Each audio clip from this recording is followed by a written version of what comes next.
നമസ്കാരം. സൂര്യദീപം അസ്ട്രോളജിയിലേക്ക് എല്ലാവർക്കും സ്വാഗതം. നമ്മൾ ഇന്നിവിടെ സംസാരിക്കുന്ന വിഷയം ചതയം നക്ഷത്രത്തെ കുറിച്ചാണ്. ചതയം നക്ഷത്രക്കാരുടെ 2026-2027 വർഷത്തെ വിഷുഫലമാണ് ഇവിടെ പറയുന്നത്. സാധാരണയായിട്ട് വിഷുഫലം വിഷുവിന് മുമ്പ് പ്രവചിക്കാറുള്ളതാണ്. എന്നാൽ ഈ സമയത്ത് നിമിത്ത ഫലങ്ങൾ അത്ര നന്നായിരുന്നില്ല. അതുകൊണ്ടാണ് ഈ വിഷുഫലം താമസിച്ചത്. അപ്പോൾ ഫലത്തിലേക്ക് കടക്കുന്നതിന് മുമ്പ് നമ്മളുടെ ചാനൽ ഇതുവരെ സബ്സ്ക്രൈബ് ചെയ്തിട്ടില്ലെങ്കിൽ ഒന്ന് സബ്സ്ക്രൈബ് ചെയ്യുക. കൂടാതെ വീഡിയോകൾ ലൈക്ക് ചെയ്യാൻ മറക്കരുത്. അതോടൊപ്പം തന്നെ നമ്മളുടെ പൂജയിലുള്ള പ്രാർത്ഥനയിൽ നിങ്ങളെ ഉൾപ്പെടുത്തണമെന്നുണ്ടെങ്കിൽ നിങ്ങളുടെ പേര്, നക്ഷത്രം, ജന്മവർഷം, തീയതി എന്നിവ കമന്റ് ബോക്സിൽ രേഖപ്പെടുത്തുക. ഈ ഫലങ്ങൾ അറിയുന്നതുകൊണ്ട് ഇനിയും വരുന്ന ഒരു വർഷക്കാലം നിങ്ങളുടെ ജീവിതത്തിൽ എന്തൊക്കെ മാറ്റങ്ങൾ സംഭവിക്കുമെന്നും എന്തൊക്കെ കാര്യങ്ങളിൽ നിങ്ങൾ തയ്യാറെടുത്തിരിക്കണമെന്നും എന്തൊക്കെ ഭാഗ്യങ്ങൾ നിങ്ങളിലേക്ക് വന്നു ചേരുന്നുവെന്നുമാണ് നമ്മൾ പറയുന്നത്. ഇത് പൊതുവായിട്ടുള്ള ഒരു ഫലമാണ്. ചതയം നക്ഷത്രത്തിൽ പറഞ്ഞ ഏതൊരാൾക്കും ഈ ഫലങ്ങൾ അനുഭവവേദ്യമാണ്. അപ്പോൾ ഫലത്തിലേക്ക് കടക്കുന്നതിന് മുമ്പ് ചതയം നക്ഷത്രക്കാരെ കുറിച്ച് ഒന്ന് രണ്ട് കാര്യങ്ങൾ നമ്മൾ സൂചിപ്പിക്കുകയാണ്. ഈ ചതയം നക്ഷത്രത്തിൽ പറഞ്ഞ കൂടുതൽ ആളുകളും വളരെയധികം സൗന്ദര്യമുള്ളവരായിരിക്കും. എന്നാൽ അതേപോലെ തന്നെ മുൻകോപികളുമായിരിക്കും. സ്നേഹിതർക്കൊക്കെ ഉപകാരികളായിട്ടാണ് ഇവരെ കണ്ടുവരുന്നത്. സ്വതന്ത്രമായിട്ടുള്ള ചിന്താഗതി വെച്ച് പുലർത്തുന്നവരാണ് ഇവര്. പ്രവർത്തന രംഗങ്ങളിൽ വളരെയധികം മികവ് പുലർത്താനായിട്ട് ഇവർക്ക് കഴിയുന്നതാണ്. വിശാലമായിട്ടുള്ള ഒരു വീക്ഷണവും വിശാല മനസ്ഥിതിയും ഒക്കെ ഉള്ള ആളുകളാണ്.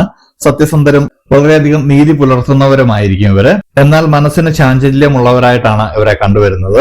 സ്വന്തക്കാരെ കൊണ്ടും ബന്ധുക്കാരെ കൊണ്ടും ഇവർക്ക് വലിയ ഗുണങ്ങളൊന്നും ഉണ്ടാവാത്ത ആളുകളാണ്. പിതാവിനെ കൊണ്ട് വലിയ ഗുണങ്ങൾ ഉണ്ടാവാറില്ലെങ്കിലും മാതാവിനെ കൊണ്ട് ചില നന്മകളൊക്കെ ഇവർക്ക് ഉണ്ടാവാറുണ്ട്. ധൈര്യശാലികളാണ് എന്ന് ഇവരെ ഒരു പ്രത്യക്ഷത്തിൽ തോന്നുമെങ്കിലും എന്നാൽ വളരെയധികം ധൈര്യമൊന്നും ഇവർക്കില്ല. അത്യാവശ്യം ഭയമൊക്കെയുള്ള ആളുകളായിട്ടാണ് ഇവരെ കണ്ടുവരുന്നത്. ഇവരുടെ മനോഗതി മനസ്സിലാക്കുവാനായിട്ട് വളരെയധികം പ്രയാസമുള്ള ഒരു കാര്യമാണ്. ഇവരുടെ കുടുംബജീവിതത്തിൽ ചില അസ്വസ്ഥതകളൊക്കെ ഉണ്ടാവുന്നുണ്ട്. 34 വയസ്സ് വരെ പറയത്തക്ക പുരോഗതിയൊന്നും ഇവർക്ക് ഉണ്ടാവാറില്ല. അതിനുശേഷമാണ് ജീവിതത്തിലെ കുറച്ച് അഭിവൃദ്ധിയൊക്കെ ഉണ്ടാകുന്നത്. കർമ്മമേഖലയിൽ മികച്ച പ്രകടനമൊക്കെ കാഴ്ചവെക്കാനായിട്ട് ഇവർക്ക് സാധിക്കുന്നുണ്ട്. ശത്രുക്കളെ പരാജയപ്പെടുത്തുവാനൊക്കെ ഇവർക്ക് സാധിക്കുന്നതാണ്. സാഹസിക പ്രവൃത്തികളിലൊക്കെ ഏർപ്പെടാൻ ഇവർക്കൊരു പ്രത്യേക താല്പര്യമാണ്.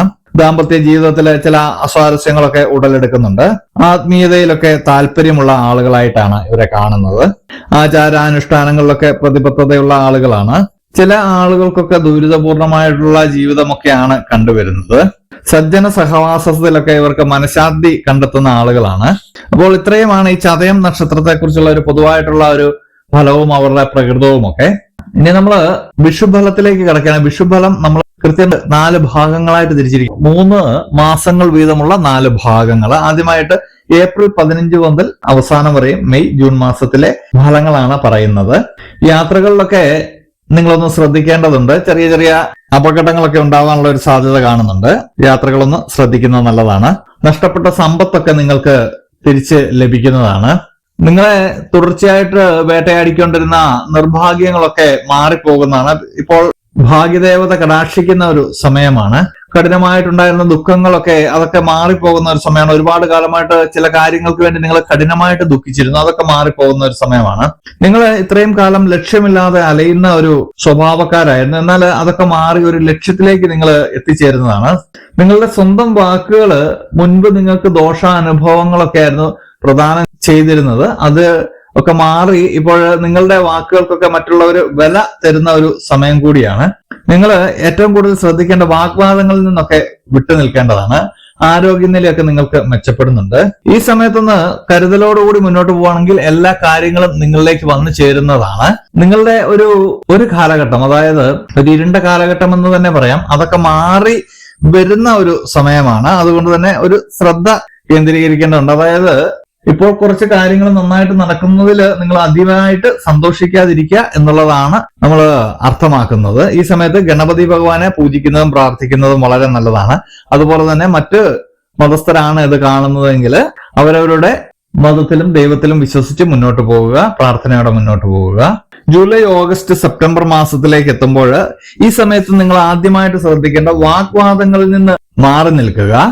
എപ്പോഴും നിങ്ങൾക്കുണ്ടാകുന്ന നെഗറ്റീവ് ചിന്തകളെയൊക്കെ മാറ്റി നിർത്തുക. എപ്പോഴും നെഗറ്റീവ് ചിന്തകളുമായിട്ടാണ് നിങ്ങൾ നടക്കുന്നത്. അത് ഒന്ന് മാറ്റി നിർത്തി കഴിഞ്ഞാൽ സന്തോഷകരമായിട്ടുള്ള അനുഭവങ്ങൾ നിങ്ങൾക്കുണ്ടാകുന്നുണ്ട്.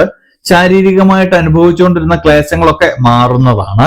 സാമ്പത്തികമായിട്ടുണ്ടായിരുന്ന ബുദ്ധിമുട്ടുകളെല്ലാം മാറി കിട്ടുന്നതാണ്. ഒരുപാട് കാലമായിട്ട് കൊടുത്തു തീർക്കാനുള്ള കടങ്ങളൊക്കെ നിങ്ങൾ കൊടുത്തു തീർക്കുന്നതാണ്. ഒരുപാട് കാലത്തെ അലച്ചിലിന് ശേഷം ഒരു മനഃശാന്തിയൊക്കെ കൈവരുന്ന ഒരു സമയമാണ്. ദൈവിക കാര്യങ്ങളിൽ കൂടുതൽ ശ്രദ്ധ കേന്ദ്രീകരിക്കുന്ന ഒരു സമയമാണ്. തൊഴിൽ രംഗത്തുണ്ടായിരുന്ന തടസ്സങ്ങളെല്ലാം മാറി കിട്ടുന്നതാണ്. കുടുംബത്തില് മംഗളകരമായിട്ടുള്ള കാര്യങ്ങളൊക്കെ നടക്കുവാനുള്ള സാധ്യത വളരെയേറെയാണ്. ഈ സമയത്ത് ശിവ ഭഗവാനെ പൂജിക്കുന്നതും പ്രാർത്ഥിക്കുന്നതും വളരെ നല്ലതാണ്. എല്ലാ കാര്യങ്ങളും ഒന്ന് ശ്രദ്ധിച്ച് ചെയ്യുക എന്നുള്ളതാണ് ഇവിടെ കാണുന്നത്. അതായത് വിഷു കഴിഞ്ഞതിന് ശേഷമുള്ള സെപ്റ്റംബർ മാസം വരെ നിങ്ങൾ ചെയ്യുന്ന കാര്യങ്ങൾ ഓരോ പ്രാവശ്യവും ഒന്ന് ആലോചിച്ച് ചെയ്തു കഴിഞ്ഞാൽ ഒരു കാര്യത്തിലും ഒരു രീതിയിലും നഷ്ടം നിങ്ങൾക്ക് സംഭവിക്കുകയില്ല. ഒക്ടോബർ, നവംബർ, ഡിസംബർ മാസത്തിലേക്ക് എത്തുമ്പോൾ വിദ്യാർത്ഥികൾക്കൊക്കെ വളരെ അനുകൂലമായിട്ടുള്ള ഒരു സമയമാണ്.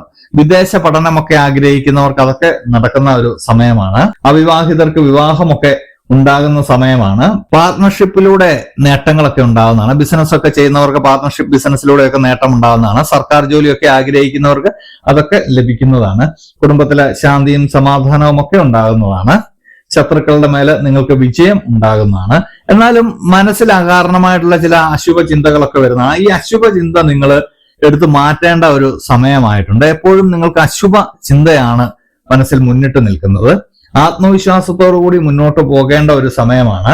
സന്താനങ്ങൾക്ക് വളരെയധികം പുരോഗതിയൊക്കെ ഉണ്ടാകുന്ന സമയമാണ്. സന്താനങ്ങളെ കൊണ്ട് സന്തോഷിക്കുന്ന ഒരു സമയമാണ്. കർമ്മമേഖലയിൽ പ്രതീക്ഷയിൽ കവിഞ്ഞ് നിങ്ങൾക്ക് നേട്ടങ്ങൾ ഉണ്ടാക്കാൻ കഴിയുന്ന ഒരു സമയമാണ്. ഈ സമയത്ത് നിങ്ങൾ ശ്രദ്ധിക്കേണ്ട ഒറ്റ കാര്യമേ ഉള്ളൂ. നിങ്ങളുടെ മനസ്സിലുണ്ടാകുന്ന അകാരണമായ ഭയവും നെഗറ്റീവ് ചിന്തയും ഒക്കെ എടുത്തു കളയുക. ശിവ ഭഗവാനെ പ്രാർത്ഥിക്കുന്നതും പൂജിക്കുന്നതും വളരെ നല്ലതാണ്. ഈ വിഷുബലത്തിന്റെ മുക്കാൽ ഭാഗത്തിലേക്ക് എത്തുമ്പോൾ, അതായത് ഈ വർഷം അവസാനിക്കുമ്പോഴേക്കും ആദ്യ കാലഘട്ടം മുതൽ നിങ്ങൾക്ക് ഒന്നിനു പുറകെ ഒന്നായിട്ട് നിങ്ങൾക്ക് വിജയങ്ങളാണ് വരുന്നത്. എങ്കിലും നിങ്ങളുടെ മനസ്സിനെ നിങ്ങൾക്കത് പറഞ്ഞ് മനസ്സിലാക്കാനുള്ള ഒരു സാന്നിധ്യം വരാത്ത ചില സന്ദർഭങ്ങളൊക്കെ കാണുന്നുണ്ട്. മനസ്സാണ് നിങ്ങൾക്ക് ഏറ്റവും വലിയ ശത്രുവായിട്ട് ഇപ്പോൾ നിൽക്കുന്നത്. ആ മനസ്സിനെ നിങ്ങൾ പറഞ്ഞ് മനസ്സിലാക്കി ജീവിതത്തിൽ നല്ല കാര്യങ്ങൾ സംഭവിക്കുമ്പോൾ അത് നല്ല കാര്യങ്ങളാണ് ഇനിയും സംഭവിക്കാൻ പോകുന്നതെന്നൊന്നും മനസ്സിൽ ഉറച്ചു വിശ്വസിക്കുക. ശിവ ഭഗവാനെ പ്രാർത്ഥിക്കുന്നതും പൂജിക്കുന്നതും വളരെ നല്ലതാണ്. അപ്പോൾ ഇനി 2027 തുടക്കം, ആദ്യത്തെ കാൽഭാഗം ഈ വിഷുബലം കൊണ്ട് ഈ ചതയം നക്ഷത്രക്കാർക്ക് എന്തൊക്കെയാണ് സംഭവിക്കുന്നതെന്ന് നോക്കാം. ജനുവരി, ഫെബ്രുവരി, മാർച്ച് മാസത്തിലെ ഫലങ്ങളാണ് പറയുന്നത്. സാമ്പത്തിക നേട്ടം വളരെയധികം ഉണ്ടാകുന്നതാണ്. അന്യ സ്ത്രീ പുരുഷ ബന്ധങ്ങൾ ഉണ്ടാവാനുള്ള സാധ്യതയുണ്ട്. അതൊന്ന് നിങ്ങൾ ശ്രദ്ധിക്കേണ്ടതുണ്ട്. തൊഴിൽ രംഗത്ത് വളരെയധികം പുരോഗതി ഉണ്ടാകുന്ന ഒരു സമയമാണ്. ദീർഘവീക്ഷണത്തോടെ നിങ്ങൾ കാര്യങ്ങളൊക്കെ ചെയ്യേണ്ട ഒരു സമയമാണ്. ആരോഗ്യകാര്യത്തിലൊക്കെ കൂടുതൽ മെച്ചമുണ്ടാകുന്ന ഒരു സമയമാണ്. നിങ്ങൾ കഠിനാധ്വാനം ചെയ്യുന്നതിൽ നിന്നൊക്കെ നിങ്ങൾക്ക് വിട്ടുനിൽക്കാൻ കഴിയുന്നതാണ്. ഇപ്പോൾ നിങ്ങൾ ശാരീരികമായിട്ടുണ്ടായിരുന്ന കഠിനാധ്വാനങ്ങളിൽ നിന്നൊക്കെ മാറി ബുദ്ധിപരമായിട്ടുള്ള നീക്കങ്ങളിലൂടെയൊക്കെ നിങ്ങൾക്ക് സമ്പത്ത് അധികരിപ്പിക്കാൻ സാധിക്കുന്ന ഒരു സമയമാണ്. ഈ സമയത്ത് ഒന്നിലധികം സമയം നിങ്ങൾക്ക് ജോലി സംബന്ധമായിട്ട് നല്ല അനുഭവങ്ങൾ വരുന്നുണ്ട്. അതായത് നിങ്ങൾ ആഗ്രഹിച്ച ജോലിയിലൊക്കെ നിങ്ങൾക്ക് പ്രവേശിക്കാൻ കഴിയുന്നുണ്ട്. ഭവനം, വാഹനമൊക്കെ നിങ്ങളിലേക്ക് വന്നു ചേരുന്ന ഒരു സമയമാണ്. ശത്രുക്കളെ പരാജയപ്പെടുത്തുവാനൊക്കെ നിങ്ങൾക്ക് സാധിക്കുന്നതാണ്. ശിവ ഭഗവാനെ പ്രാർത്ഥിക്കുകയും പൂജിക്കുകയും ചെയ്യുക. അപ്പോൾ ഈ വിഷുഫലം എടുക്കുമ്പോൾ ഈ ചതയം നക്ഷത്രക്കാരെ സംബന്ധിച്ച് വളരെ നല്ലൊരു സമയമാണ്. എല്ലാ പ്രശ്നങ്ങളും മാറി വരുന്ന ഒരു വർഷമായിട്ടാണ് കാണാൻ കഴിയുന്നത്. ഒരു നെഗറ്റീവ് എനർജിയുടെ സാന്നിധ്യം നിങ്ങളുടെ മനസ്സിലുണ്ടാവുന്നുണ്ട്. ആ സാന്നിധ്യം നിങ്ങൾ തന്നെ എടുത്ത് മാറ്റേണ്ടതാണ്. താൻ പാതി ദൈവം പാതി എന്നുള്ള തത്വത്തിൽ ഉറച്ചു വിശ്വസിച്ച് നിങ്ങൾ ആ ഒരു നെഗറ്റീവ് എനർജി എടുത്ത് മാറ്റുകയാണെങ്കിൽ തീർച്ചയായിട്ടും നിങ്ങൾക്ക് വിജയം ഉണ്ടാവുന്നതാണ്. അപ്പോൾ ഇത് ചതയം നക്ഷത്രക്കാരുടെ ഒരു പൊതുവായിട്ടുള്ള ഫലമാണെന്ന് നമ്മൾ പറഞ്ഞു. നിങ്ങളുടെ ജന്മ സമയമനുസരിച്ച് ഇതിൽ ഏറ്റക്കുറച്ചിലുകൾ ഉണ്ടാവാമെങ്കിലും ഒരു രീതിയിൽ അല്ലെങ്കിൽ മറ്റൊരു രീതിയിൽ നിങ്ങൾക്ക് ഇത് വന്ന് ഭവിക്കുന്നതാണ്. അതോടൊപ്പം തന്നെ നിങ്ങൾ പ്രാർത്ഥനയോടെ മുന്നോട്ട് പോകേണ്ടത് വളരെ അത്യാവശ്യമാണ്. അപ്പോൾ ഇതുപോലെയുള്ള അറിവുകൾക്കും വിശേഷങ്ങൾക്കുമായിട്ട് നമ്മുടെ ചാനൽ ഒന്ന് സബ്സ്ക്രൈബ് ചെയ്യുക. ഇനിയും മറ്റൊരു വീഡിയോയുമായിട്ട് നമുക്ക് വീണ്ടും കാണാം. നന്ദി, നമസ്കാരം.